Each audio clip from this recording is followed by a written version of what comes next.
Omusalaba kabonero akwagala kwa Katonda.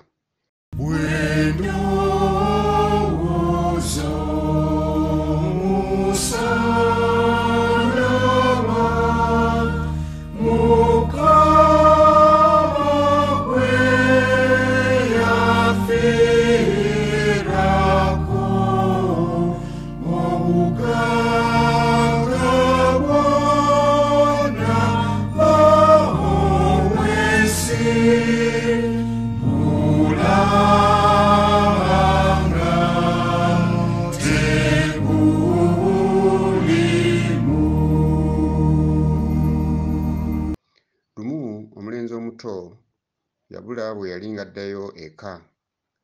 Abantu baali bakendedde mu nguudo z'ekibuga era omulenzi ono yafuna ensisi. Ng'ali mu mbeera bw'eti, mmotoka ya poliisi yali ng'eyitawo. Omusirikale wa poliisi yalaba omuvubuka ono yali asobeddwa era ayimiriza emmotoka n'ava mu mmotoka n'abuuza omulenzi ogubadde. Omulenzi teyalonzalonza okutegeeza omusirikale wa poliisi ng'ekkubo eryalimuza eka bwe lyali limubuze. Omusirikale yabuuza omulenzi erinnya ly'oluguudo oba street okwali nnyumba yaabwe. Omuvubuka n'amutegeeza nga bali tamanyi linnya lya luguudo olwaliko ennyumba yaabwe. Omusirikale wa poliisi yatandika okumenya amannya g'enguudo oba streets olw'okuzuukusa obwongo bw'omulenzi eyali abuze, kyokka nga buteerere ku nguudo zonna ezaamenyebwa nga mpawo omulenzi lw'amanyi oba lwe yali awuliddeko. Mu kibuga mwalimu obwaguuga bw'ekkanisa era waggulu waayo waaliyo omusalaba ogwalengerwanga n'abantu abaali ewalako n'ekkanisa. Bw'atyo omusirikale wa poliisi yasonga ku musalaba n'abuuza omulenzi obanga ennyumba yaabwe yali eri kumpi n'omusalaba gwe yamulengeza. Omulenzi yafuna akamwenyumwenyu era yafuna embavu okuddamu omusirikale nti ntwala awali omusalaba era bwe nnaatuuka awo nja kuzuula ekkubo era nantuusa awaka waffe. Ekyokuyiga: omusalaba kabonero ak'okwagala kwa Katonda eri ffe.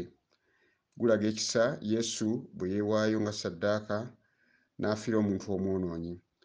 Era bwe tubula Yesu tatugamba nti manye ekkubo, wabula atugamba nti nze nga kkubo, nga bwe tusoma Yokaana 14:6.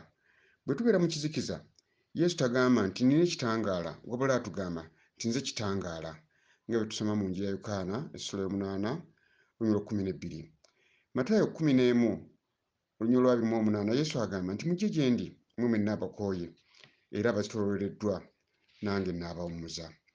Mu bbaluwa Pawulo omutume omutukuvu gye yawandiikira Abaruumi 10:9 agamba nti bwe twenenya ebibi byaffe n'emimwa gyaffe ne tukkiriza n'emitima gyaffe nti Katonda yazuukiza Yesu mu bafu, tulokolebwa.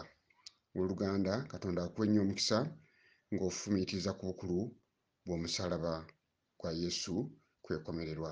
Katusabe. Katonda waffe tubeere, bwe tubula tutegeere Yesu oyo ekkubo era ekitangaala ky'ensi. Tubeere okwenenya ebibi eby'edda, ebibi eby'ekiseera kino n'ebibi ebiri mu maaso, olwo tulyoke tulokolebwe.